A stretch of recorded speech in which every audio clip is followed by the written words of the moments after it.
Assalamualaikum warahmatullahi wabarakatuh. Hai semuanya, di sini kami akan mempresentasikan tugas sejarah Kesultanan Islam dari kelompok 8 Kerajaan Goa Talo dan Wajo yang beranggotakan Aprilia Naswa Maulida nomor absen 7, Eria Fuatul Kusna nomor absen 15, Jenny Maharani nomor absen 21, dan Risata Syifa Mahira nomor absen 30. Kerajaan Goa Talo.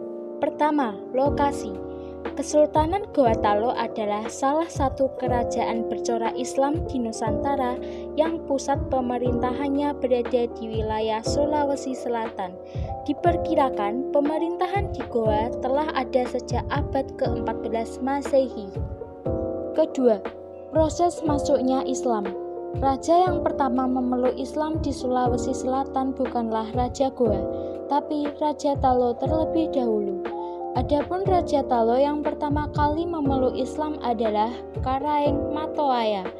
Karaeng Matoaya sendiri merupakan Raja Talo ke-8. Gelarnya pun sudah mencerminkan unsur Islam pada saat itu.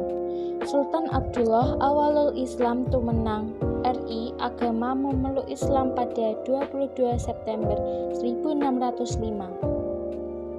Setelah masuk Islam bernama Sultan Alauddin, ia memerintah kerajaan Goa tahun 1593 sampai 1639.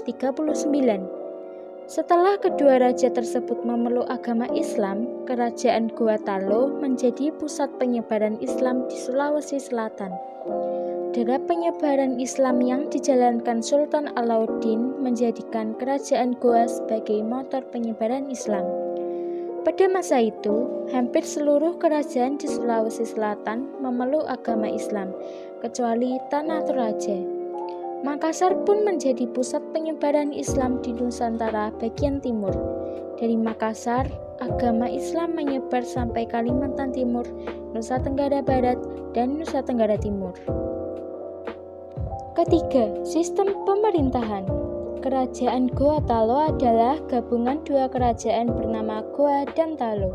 Dengan kesepakatan dua raja, satu rakyat, kedua kerajaan ini bergabung dan dalam kerajaan gabungan itu, keturunan Raja Goa menjadi Sombaya atau Raja tertinggi.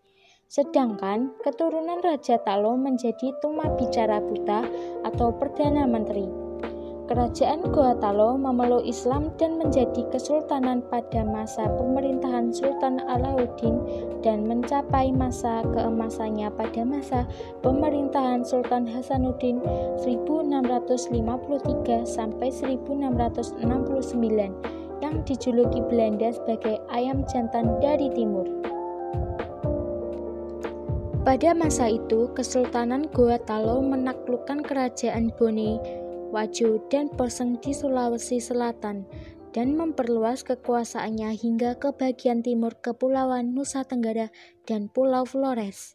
Karena itu, Kesultanan Goa Talo menguasai jalur perdagangan rempah-rempah dari Indonesia Timur. Kondisi sosial budaya. Kerajaan Goa Talo sebagai negara maritim. Sebagian besar masyarakat Makassar yaitu nelayan dan pedagang. Mereka giat berusaha untuk meningkatkan taraf kehidupannya. Bahkan, tak jarang dari mereka yang merantau untuk menambah kemakmuran hidupnya. Walaupun masyarakat Makassar mempunyai kebebasan berusaha dalam mencapai kesejahteraan hidupnya, tetapi kehidupannya mereka sangat terikat dengan norma adat yang dianggap sakral. Norma kehidupan masyarakat Makassar diatur berdasarkan adat dan agama Islam yang disebut Pangadakang, dan masyarakat Makassar sangat percaya terhadap norma-norma tersebut. Di samping norma, masyarakat Makassar juga mengenal pelapisan sosial yang terdiri lapisan atas yang berarti golongan bangsawan dan keluarganya disebut anak karung atau karaeng. Sedangkan rakyat kebanyakan disebut Tomaradeka, dan masyarakat bawah yaitu para hamba sahaya disebut dengan golongan Ata. Kondisi ekonomi kerajaan Goa Talo. Kerajaan Makassar adalah kerajaan maritim dan berkembang sebagai pusat perdagangan di wilayah Indonesia bagian timur. Hal ini ditunjang oleh beberapa faktor, yaitu letak yang strategis, mempunyai pelabuhan yang baik. Jatuhnya Malaka ke tangan Portugis pada tahun 1511 yang menyebabkan banyak pedagang yang pindah ke Indonesia Timur. Sebagai pusat perdagangan, Makassar berkembang menjadi pelabuhan internasional yang banyak disinggahi pedagang asing seperti Portugis, Inggris, Denmark, dan sebagainya yang datang untuk berdagang di Makassar. Pelayaran dan perdagangan di Makassar diatur dengan hukum niaga yang disebut dengan Ade Aloping Loping Bicarana Pabalue. Hingga dengan adanya hukum niaga itu, maka perdagangan di Makassar teratur dan mengalami perkembangan yang pesat. Akhir Kerajaan Gorontalo, kejayaan yang dialami Kerajaan Gorontalo tidak disukai oleh Belanda dan akibat keberanian Sultan Hasanuddin dalam melawan penjajah dengan memimpin pasukannya sendiri, menjadikan Belanda banyak mengalami kekalahan dan porak-poranda di Maluku.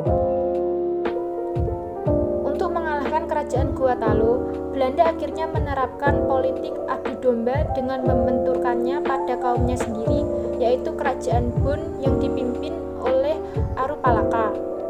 Arupalaka dibantu oleh VOC pada akhirnya bisa mengalahkan Sultan Hasanuddin dan dipaksa untuk menandatangani perjanjian Bungaya yang merugikan pihak Gorontalo. 7. Peninggalan Kerajaan Gorontalo. 1. Istana Balalompoa Istana. 2. Benteng Somba Opu. 3. Masjid Jonggaya. 4. Benteng Fort Rotterdam. 5. Komplek Makam Katangka. Kerajaan Wajo. 1. Lokasi. Kerajaan Wajo adalah sebuah kerajaan yang didirikan sekitar tahun 1399 di wilayah yang menjadi Kabupaten Wajo saat ini di Sulawesi Selatan. Penguasanya disebut Raja Wajo. 2. Proses masuknya Islam. Pada abad ke-17 berawal di wilayah Tosora. Agama Islam resmi sebagai agama Kerajaan Wajo ketika Arung Matoa Wajo ke-7 Lasangpuru Patau Mula Jaji memeluk agama Islam pada tahun 1610 dengan gelar Sultan Abdurrahman. Selain itu, akibat Perang Makassar tahun 1666 sampai 1669, Kerajaan Wajo juga ikut mengalami penderitaan dan kesengsaraan setelah runtuhnya Tosora sebagai pusat Kerajaan Wajo. Berdasarkan hasil penelitian, maka dapat disimpulkan bahwa Tosora merupakan pusat Kerajaan Wajo. Selain berfungsi sebagai pusat pemerintahan, juga berfungsi sebagai pusat keagamaan dan pusat perekonomian. Hal itu dibuktikan dengan beberapa temuan arkeologis seperti benteng, gedung atau gudang amunisi, meriam, bekas musola, dan bekas masjid tua. 3. Sistem pemerintahan. Terbentuk berdasar kontrak sosial perjanjian Majauleng Asijansingeng Ri Majauleng di bawah bayang-bayang pohon bajo. Wajo merupakan kelanjutan dari kerajaan Sinotabi. Wajo berdiri di daerah migran Sinotabi, yaitu Boli yang disebut Lipu Telu Kajuru atau Telu Turungeng Laka. Andi Odang Pero AWM 44. Pemerintahan Wajo mengadopsi sistem modern. Wajo dibagi 4 distrik, yaitu Majeoleng, Dilireng, Tanah Sitolo, Tempe, Blawa, Maniang Pajo, dikepalai Andi Makaraka, Ranreng Betempola. Sabamparu Pamana, dikepalai Andi Makula, Ranreng Talo Tenreng. Takalala Bola Penrang Sajoanging, dikepalai Andi Ninong Ranreng Tua. Distrik keempat adalah Panua, Pitumpanua, dan Kera, Pandanreng, dan Pabate, Lompo. Selain kepala distrik atau camat, juga sebagai kepala dinas, misalnya Andi Makaraka, kepala dinas. Kehidupan sosial budaya dipusatkan di ibu kota kerajaan, yaitu Tosaora. Kehidupan sosial budaya kerajaan Wajo berkaitan erat dengan perkembangan Islam. Kondisi tersebut ditunjukkan dengan banyaknya peninggalan bangunan bercorak Islam, seperti Masjid Tosaora, musala, gadong atau gedung bunga, dan makam-makam Islam kuno. Bangunan-bangunan tersebut sesuai pola tata kota yang berkembang secara umum pada masa kerajaan Islam. Kota terpusat di alun-alun. Sementara itu, di sekitarnya terdapat bangunan masjid, istana, dan fasilitas lain yang benteng. Kehidupan perekonomian Kerajaan Wajo yang berada di kota geografisnya, oleh karena masyarakat Kerajaan Wajo terkenal di wilayah pesisir dan daratan rendah yang subur. Sebagian besar masyarakat Wajo hidup sebagai nelayan dan petani. Mata pencaharian lain masyarakat Wajo adalah pedagang. Perdagangan di Kerajaan Wajo berkembang pesat karena memiliki hasil bumi yang dicari oleh banyak pedagang barat. Hasil bumi tersebut adalah cengkeh. Akhir Kerajaan Wajo. Setelah terjadi penyerahan Kerajaan Goa pada VOC, selanjutnya pada tahun 1670 Kerajaan Goa diserang tentara Bone dan VOC, sehingga jatuhlah ibu kota Kerajaan Wajo, yaitu Tosaora.